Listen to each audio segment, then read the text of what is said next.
Sa mga nakikita natin ngayon mga kababayan, halos hindi na yata nagpapahinga itong si Pangulong Bongbong Marcos. Pero sa kabila ng lahat na ito, ang kampo po ni Duterte at lalong-lalo na itong si Harry Roque ay wala pa ring humpay, wala pa ring tigil sa pagsasabing wala daw nagawa, wala daw ginagawa ang administrasyon para daw gumanda o kaya makabangon naman daw ang sambayan ng Pilipino.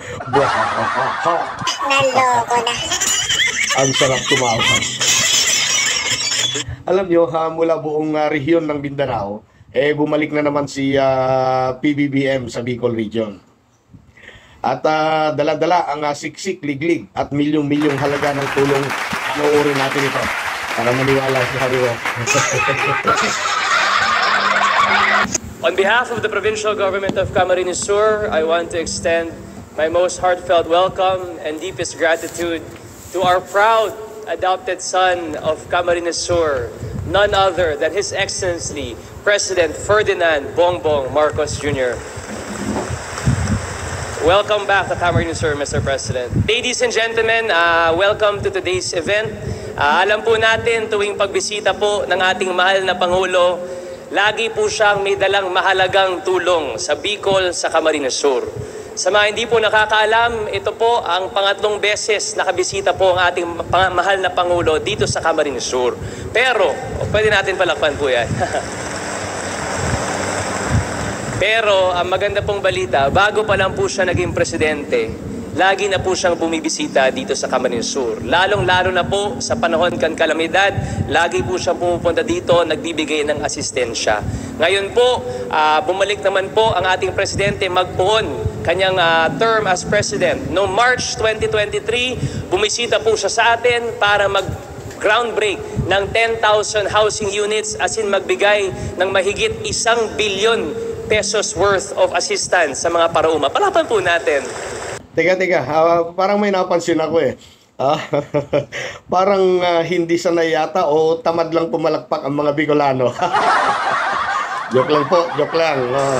Peace. Noong September naman po, 2023, out of 81 provinces, pinili niya po ang Camarines Sur maging probinsya na pioneer province sa buong Pilipinas ng kanyang programang Bagong Pilipinas Serbisyo Caravan. The biggest, orgulyo kong paabot, the biggest government service agency caravan in the history of the Philippines, pinili niya i-inaugurate dito sa Padangatang, Camarines Sur. Palaban po natin. Ngayon po, bumalik po ang ating mahal na Pangulo para magbigay ng iba't ibang asistensya sa sektor kan agrikultura. Pero most importantly, nandito po siya para magbigay as in distribute ng mahigit 2,000 certificates of land ownership across the Bicol region. Palaman po natin. Sa mga hindi po nakakaalam, it was actually the late President Ferdinand Marcos Sr. na nagsimula o na nag-initiate po ng kagaya pong itong distribution ng land as in land reform when he signed the Tenant Emancipation Order in October 1972. Decades later, the torch of land reform has been passed to our current President, Bongbong Marcos Jr. His unwavering determination to fulfill his father's promise to landless farmers stands as a testament to his unwavering commitment to serve the Filipino people, particularly the marginalized and agricultural sector. We are deeply grateful for the support of our beloved President, Bongbong Marcos Jr., whose efforts have paved way for this momentous occasion that will undoubtedly empower our farmers, elevate the agricultural sector, as well as drive economic growth and prosperity in the province of Camarines Sur and the Bicol region. Mr. President, I want to relay to you that on behalf of the province of Camarines Sur, the Bicol region, and the people and the Villafuerte family, we stand firm by you, ready to serve.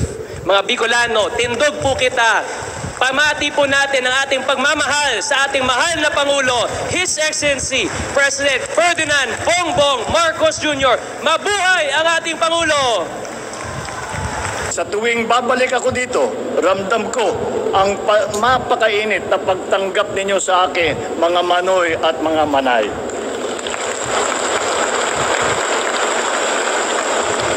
Tulad ng aking ama na bumisita rin dito sa Kamsur upang suportahan ang ating mga magsasaka, nais ko rin iparamdam ang aking buong pusong pagkikilala sa inyo na kumakayod araw-araw. Ngunit kinakapos pa rin upang matustusan ang inyong pangangailangan.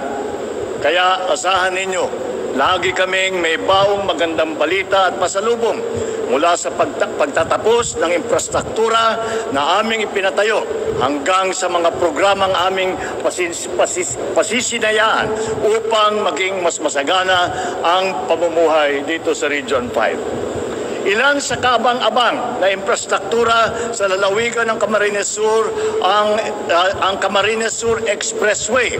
Andyan din ang Pasakaw-Balatan Tourism Coastal Road at ang sisimulan natin na New Naga Airport Development Project.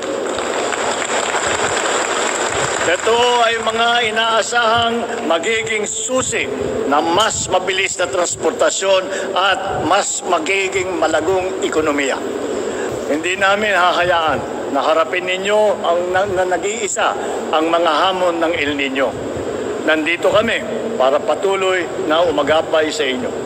Sa katunayan, aabot sa 60 milyong piso na halaga ang tulong at ayuda na ibabahagi ng tanggapan ng Pangulo para sa Camarines Sur at Camarines Norte. Yun po yung cheque na ibinigay natin sa ating mga butihing gobernador.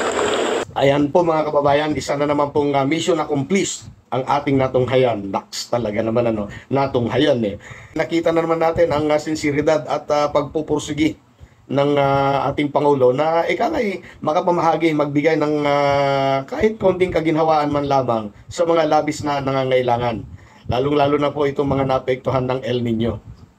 At ayan, narinig nyo doon sa kanilang gobernador ba yun? O congressman? Na hindi ko masyadong naano yung pangalan niya kanina, hindi ko naabutan yung, yung introduction. Pero ang sabi niya, full support ang mga taga Bicol. Ayan ganoon din yung mga taga Mindanao. Full support na rin kay PBBM. Kayo po, kayo po mga natutulog at nakapiring ang mata. Kailan po ba kayo magigising? Magbabago at para tumulong na lamang sa ating gobyerno para sa ikauunlad ng bawat isa sa atin. Magaganda naman ang mga plano at mga ginagawa ng Pangulo. Kaya, hoy! Gising! Muli, maraming salamat po sa panonood. At sana po ay nasa mabuting kalagayan ng lahat. Magandang araw po muli sa inyo.